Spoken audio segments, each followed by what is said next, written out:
Transmission begin. I am Alpharius. Well, it's the beginning of the weekend, the end of the week. I've had a very strange week. Wednesday took me a little bit of time to recover from the concert that my son and I went to. I got booted in the face, had a tooth come through my lip, so it was a very awesome concert. Vale and Maya definitely took it out for me. Parkway Drive just obliterated the place. The other two bands weren't alive, and While She Sleeps were pretty darn good themselves. So my voice is just returning to me. And then Thursday I woke up and had one of the worst migraines of the season, which basically put me in bed for 12 to 14 hours. So you can imagine that I got no painting done Wednesday, no painting done Thursday. Last night and this morning, I was able to accomplish the completion of my second 10-man Chaos Space Marine squad. The only thing that I have left to do on them is some final white highlights on their chainswords and one gem on the champion. Their rhino is coming along just beautifully. I got all the scales done. I got the shading done. I have some final highlights to do, which in all fairness will probably take me a couple hours because there's quite a bit of highlighting left to do. I still have to do all of the lenses and everything like that. So a couple hours left to do. I probably will finish that between tonight and tomorrow morning. Most importantly, though, was Wednesday night. I had a game at the Gamers Lair against Tim's Grey Knights. A little 1,000-point game. Wasn't anything special. I was trying to gear up towards the doubles tournament just to get an idea of what will solitarily work. Is that a word? Solitarily? By itself will work. So I came up with a list which was Chaos Lord and Terminator armor Combi-plasma. This seems to be a pretty standard loadout for me. He's very cheap. I think 132 points or something ridiculous like that. It could even be less than that. I'm not entirely sure. He had a 3-man retinue of Chaos Terminators with Combi-plasma. I had two 10-man Chaos Space Marine squads with Flamer, like 2 Flamers, Power Sword, and a Rhino with Havoc launcher. I'm not going to be able to field the Havoc launchers because I haven't got the bits. I put out a big, huge cry out, but only one person actually came through for me. That was not intended as an offense. Hey, that's no worries. So I'm just going to put them in plane rides. And I included a 2-man squad of Obliterators with the Mark of Nurgle. Now, fluff-wise, they don't work, but I don't really care at this point because I wanted them in there. I have these cool conversions from an Iron Warriors army that I did a while ago, which were just Terminators, but I used Tech Marine shoulder pads that had the combi, like the plasma gun and the flamer on the back there. I think I've seen it before. I stole it from somebody. I know I have. But they look pretty badass, so I was pretty happy about that. I'll get them painted up. Actually, I base coated them this morning and put their black wash on them. The Terminators finally got scales put on them, and I've just been painting like a fiend. I don't know what's possessed me, but that's cool. That's good. But the Obliterators were awesome. They did great, especially with the Mark of Nurgle. You need strength 10 to insta-kill them.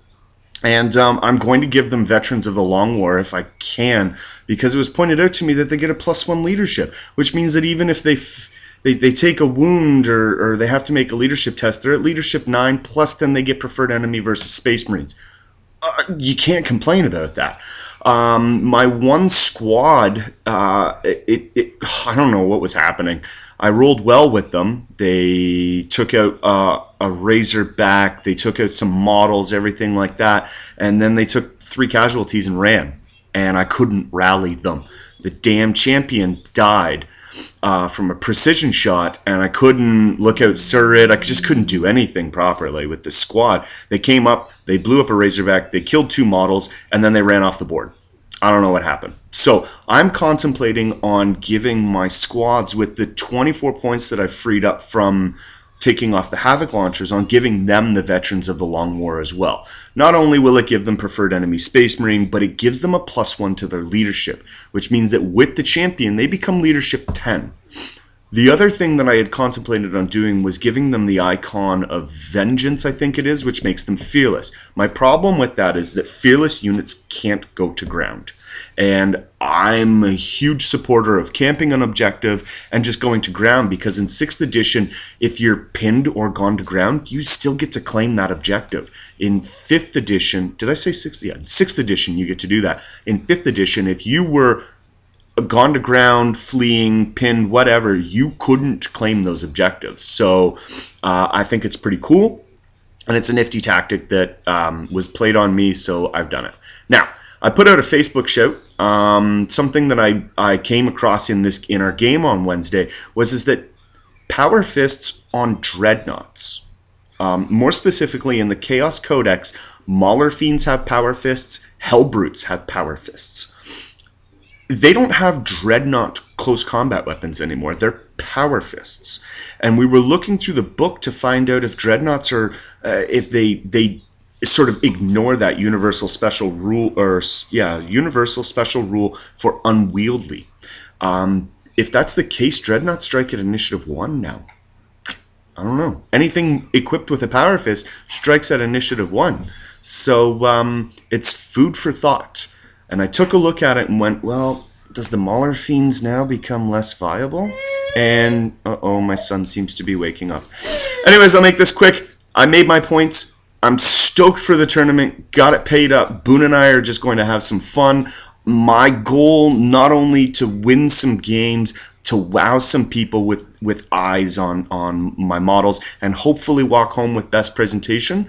Obviously, I want best overall, but best presentation or best sportsmanship are my secondary goals. I know that there's some pretty hefty competition coming, and I'm looking forward to it. And everything like that, I will definitely have stuff painted. I went out and purchased a tripod the other day. Woo! I read some cool tutorials on how to take pictures of models, and I think I'm ready to go. So what I'm waiting for right now is just to get my 1,000 points completed for this tournament, and then I'm going to take photos of it because I know how to do it now.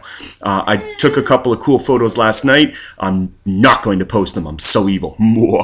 But yes, I will post them once I get them. Anyways, episode 3 of the Hydra Factory. I'm stoked, as you can all tell. I've had a week of rest. Everything's good. My painting's going great. Ready for the tournament. I spend the day with my son now, so you guys have a great one. I am Alpharius. Transmission end.